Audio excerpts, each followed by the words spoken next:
औज़ुबिल्लाहिमिनश्शैतानिर्रजीम बिस्मिल्लाहिर्रहमानिर्रहीम। अस्सलामु अलैकुम तमाम स्टूडेंट्स, मैं सर आबिद अली शाह। आज आपसे डिस्कस करते हैं introduction of physics, class matric का chapter, first chapter introduction of physics. आज आपसे जो है वो डिस्कस करते हैं। तो फ़िज़िक्स के लिए सबसे पहले हमें मैटर को डिस्कस करना पड़ेगा। हम ये बात अच्छी तरह अपनी प्रीवियस क्लासेस से जानते हैं कि we have the three types of the matter, solid, liquid and gas. और अगर हम न्यू रिसर्च पर आएँ तो हमारे पास आज हमारे पास 3 से ज़्यादा टाइप्स मौजूद हैं। जैसे हमारे पास fourth state of matter toothpaste ना सॉलिड है, ना लिक्विड है, ना गैस है, तो it is plasma in between the solid and liquid. This is called plasma. Plasma is a mixture of ions. ये आगे क्लासेस में हम डिस्कस करेंगे what is mixture of ion, what is ion. और आप क्लास 9 में भी यकीनन पढ़ चुके होंगे व्हाट इज़ आयन। तो fourth state plasma and the fifth state black hole. और अब जो है वो सिक्स स्टेट भी हमारे पास मौजूद है, टाइम क्रिस्टल। खैर ये हमारे सब्जेक्ट के लिहाज से नहीं है, टाइम क्रिस्टल और ब्लैक होल भी नहीं है। हम यहाँ पर मैटर को डिस्कस कर रहे हैं और मैटर जो है हमारे पास 3 स्टेट्स हैं। तो फिज़िक्स को अगर हम डिस्कस करेंगे तो physics is the branch of science in which we study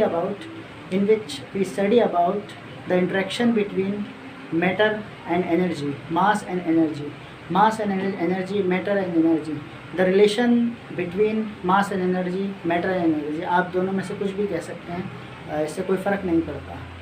तो फ़िज़िक्स की डेफिनेशन के लिए हमें मैटर और एनर्जी के रिलेशन को अगर हम स्टडी करें तो हम बासानी कह सकते हैं this is called physics. Physics is the interaction between the study of mass and energy, interaction between the mass and energy, the relation between the mass and energy.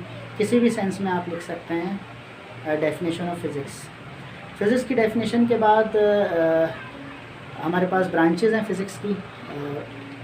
Book में हमारे पास मेन ब्रांचेस मौजूद हैं, वैसे बहुत सारी हैं हमारे पास। Mechanics, electricity, electromagnetism, atomic physics, solid state physics, nuclear physics.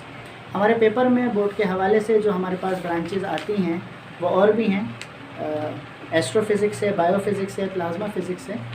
तो हमारे पास जो पेपर में ब्रांचेज़ आती हैं वो ब्रांचेज़ के या तो 8 या 9 नाम आ जाते हैं, या फिर पेपर के हवाले से किसी 4 या 5 के बारे में डेफिनेशन के तौर पर हमारे पास आ जाती हैं कि फ़िज़िक्स की डेफिनेशन लिखिए और कोई सी भी 4 ब्रांचेस के या तो नाम लिख दीजिए, और अगर के क्वेश्चन को थोड़ा चेंज किया जाएगा तो 4 ब्रांचेस के उसको डिफ़ाइन कीजिए, नाम लिखकर उसको डिफ़ाइन कीजिए, ठीक है ना। जैसे अगर हम न्यूक्लियर फ़िज़िक्स को डिफ़ाइन करें तो फ़िज़िक्स की वो ब्रांच जिसके अंदर हम सिर्फ न्यूक्लियस की स्टडी करते हैं और जिसमें एटम की स्टडी नहीं की जाती, तो this is called nuclear physics.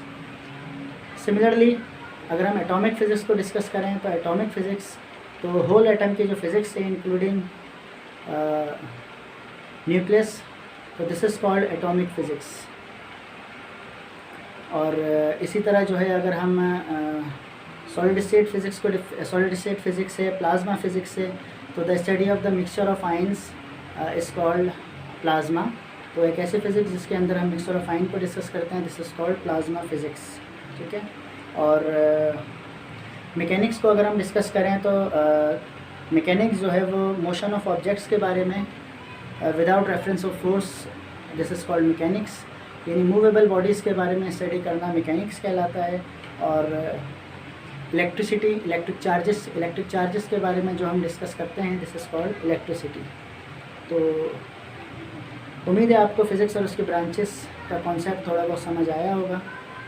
और इसको अपनी बुक से, अपनी टेक्स्ट बुक से रीड कीजिए, इसको लिखिए, इसको याद कीजिए। अस्सलामु अलैकुम वरहमतुल्लाह।